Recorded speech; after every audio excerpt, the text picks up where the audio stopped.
KVP news में आपका स्वागत है। प्रस्तुत है केवीपी न्यूज से आज के समाचार।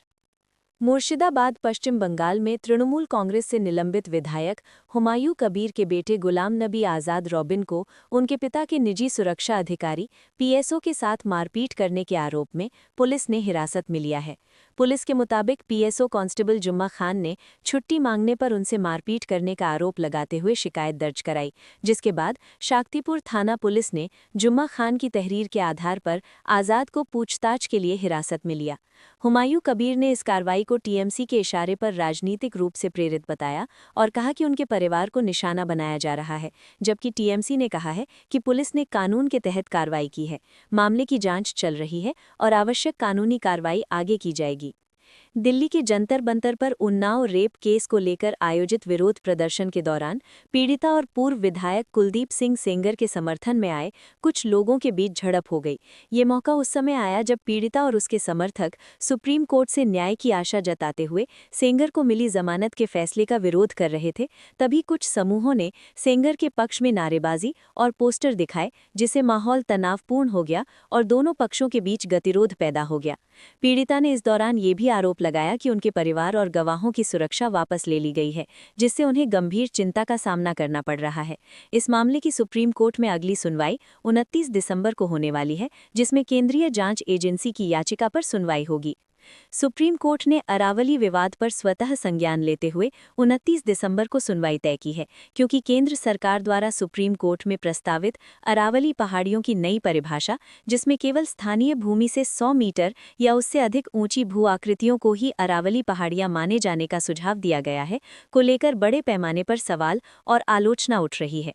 पर्यावरणविदों, विपक्षी दलों और सामाजिक संगठनों का आरोप है कि इस 100 मीटर मानदंड से अरावली के लगभग 90% हिस्से संरक्षण की सीमा से बाहर हो सकते हैं, जिससे खनन और निर्माण गतिविधियों को बढ़ावा मिलने तथा पर्यावरणीय नुकसान की संभावना बन सकती है।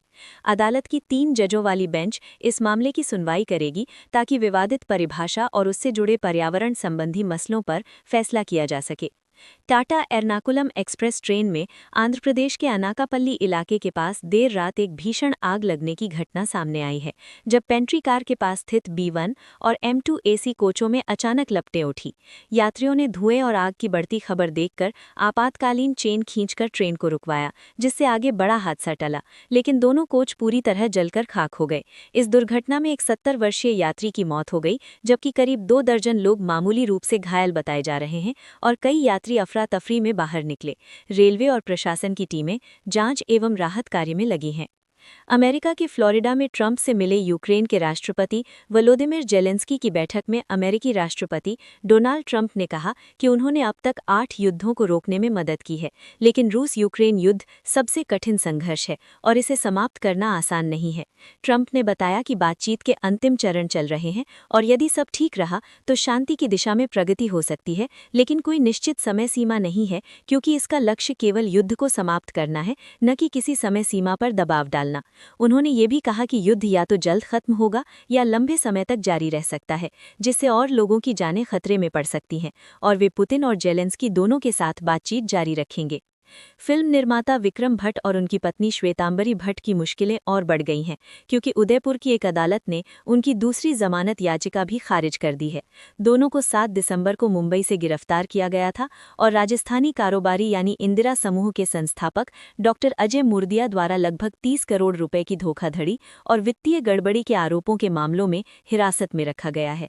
पहले भी उनकी अंतरिम जमानत याचिका मेडिकल आधार पर अस्वीकार हो चुकी है और अब 24 दिसंबर के आदेश में अदालत ने कहा कि जांच अभी संवेदनशील चरण में है और आगे पूछताछ और गिरफ्तारियां हो सकती हैं, इसलिए उन्हें जमानत नहीं दी जा सकती। दोनों फिलहाल न्यायिक हिरासत में हैं और मामले की जांच जारी है।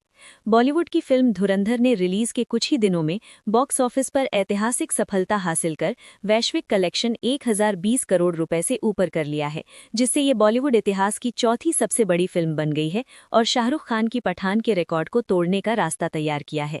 इस स्पाई एक्शन थ्रिलर ने दर्शकों और समीक्षकों दोनों का जबरदस्त समर्थन पाया है और ट्रेड विश्लेषकों के अनुसार ये फिल्म अभी भी अपने रन में है, जिससे आने वाले दिनों में ये और भी बड़े रिकॉर्ड बना सकती है।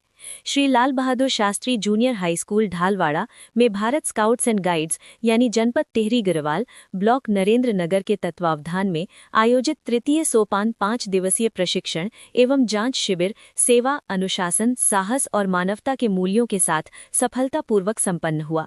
शिविर के दौरान स्काउट एवं गाइड प्रशिक्षार्थियों को शारीरिक, बौद्धिक, सामाजिक, आध्यात्मिक और आपदा प्रबंधन से जुड़ा व्यापक प्रशिक्षण प्रदान किया गया।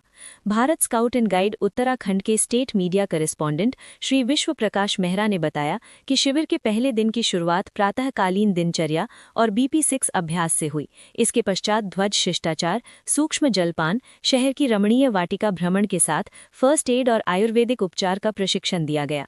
प्रशिक्षार्थियों ने अनुशासन और उत्साह के साथ सभी गतिविधियों में सहभागिता की। इसके बाद स्काउट एवं गाइड प्रशिक्षार्थी और पदाधिकारी नगर क्षेत्र के प्रमुख धार्मिक और ऐतिहासिक स्थलों त्रिवेणी घाट, जानकी झूला एवं हेमकुंड गुरुद्वारा साहिब की हाइक पर गए।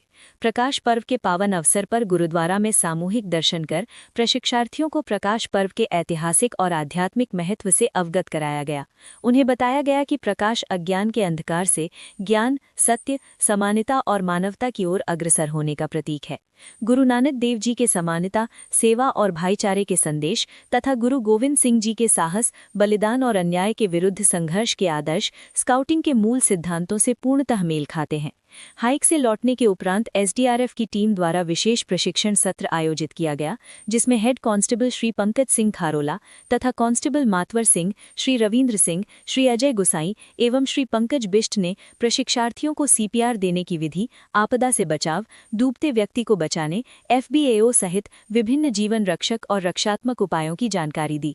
साथ ही आपदा और जन सुरक्षा में प्रयुक्त होने वाले उपकरणों का व्यावहारिक प्रदर्शन किया गया, जिसमें सभी प्रशिक्षार्थियों ने बढ़ चढ़कर भाग लिया। तत्पश्चात जिला कमिश्नर श्री रमेश चंद्र रतूड़ी द्वारा प्रशिक्षार्थियों की गांठ संबंधी परीक्षा ली गई। शिविर के समापन समारोह में मुख्य अतिथि नगर पालिका परिषद मुनि की रेती ढालवाड़ा की अध्यक्षा श्रीमती नीलम बिजलवान ने कहा कि स्काउट्स एवं गाइड्स समाज सेवा और मानवता के सच्चे प्रेरक हैं। स्काउटिंग बाल्यकाल से ही सेवा, अनुशासन और समाज के लिए कल्याणकारी कार्यों की प्रेरणा देती है। उन्होंने स्काउट गाइड संगठनों को सरकार की ओर से और अधिक सुविधाएं एवं सहयोग दिए जाने की आवश्यकता पर भी बल दिया। समापन अवसर पर सभी स्काउट एवं गाइड प्रशिक्षार्थियों को प्रमाण पत्र वितरित किए गए तथा उत्कृष्ट प्रदर्शन करने वालों को मेडल प्रदान किए गए। गाइड वर्ग में सर्वश्रेष्ठ मेडल कुमारी साक्षी Shri Lal Bahadur Shastri junior high school तथा स्काउट वर्ग में सर्वश्रेष्ठ मेडल नवोदय विद्यालय दुआधार को प्रदान किया गया। सभासद श्री विनोद सकलानी एवं श्रीमती रेखा पैन्यूली ने भी प्रशिक्षार्थियों को संबोधित कर उनका उत्साहवर्धन किया। ब्लॉक सचिव श्री जयराम कुशवाहा ने शिविर आख्या प्रस्तुत करते हुए बताया कि शिविर में लगभग 80 स्काउट एवं गाइड प्रशिक्षार्थियों ने प्रतिभाग किया तथा नरेंद्र नगर ब्लॉक की 7 न्याय पंचायतों की सहभागिता रही। बनाली न्याय पंचायत के CRC श्री मनमोहन रांगड़ ने पुरस्कार वितरण करते हुए शिविर के सफल आयोजन की सराहना की।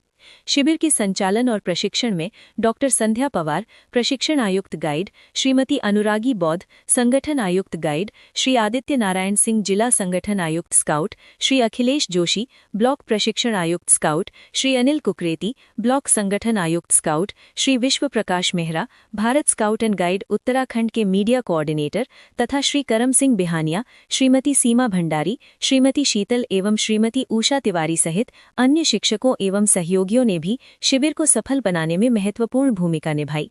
साथ ही शिविर व्यवस्था एवं भोजन व्यवस्था में Shri Lal Bahadur Shastri junior high school ढालवाड़ा के अध्यापक श्री वीरेंद्र दत्त कुड़ियाल जी का भी विशेष योगदान रहा। भारतीय महिला क्रिकेट टीम ने श्रीलंका के खिलाफ 5 मैचों की T20 सीरीज का चौथा मुकाबला 30 रनों से जीतकर 4-0 की बढ़त बना ली है। इस मैच में भारत ने पहले बल्लेबाजी करते हुए 221 का विशाल स्कोर बनाया, जिसमें स्मृति मंधाना 80 और शेफाली वर्मा 79 ने 162 रनों की रिकॉर्ड साझेदारी कर टीम को मजबूत स्थिति दी। ये साझेदारी भारत की महिला T20 टीम के लिए अब तक की सबसे बड़ी साझेदारी भी बनी। श्रीलंका की टीम ने अच्छी कोशिश की, लेकिन 191 पर सिमट गई और लक्ष्य तक नहीं पहुंच पाई। इस प्रदर्शन के साथ भारतीय टीम ने सीरीज में शोध परिणाम की तरफ कदम बढ़ाया है। भारत के विभिन्न राज्यों में कड़ाके की ठंड और घना कोहरा छाया हुआ है। खासकर उत्तर भारत में, जहां हिमाचल प्रदेश, पंजाब, हरियाणा, चंडीगढ़, दिल्ली, उत्तर प्रदेश और उत्तराखंड में रात सुबह घना से बहुत घना कोहरा रहने की संभावना है। पंजाब, हरियाणा, झारखंड और मध्य प्रदेश में कुछ इलाकों में शीतल लहर चल रही है, जबकि बिहार, उप हिमालयी वेस्ट बंगाल और सिक्किम में शीत दिवस की स्थिति बनी हुई है। पूर्वी मध्य प्रदेश, अरुणाचल प्रदेश, असम, मेघालय, नागालैंड, मणिपुर, मिजोरम और त्रिपुरा में भी घना कोहरा देखने को मिल सकता है।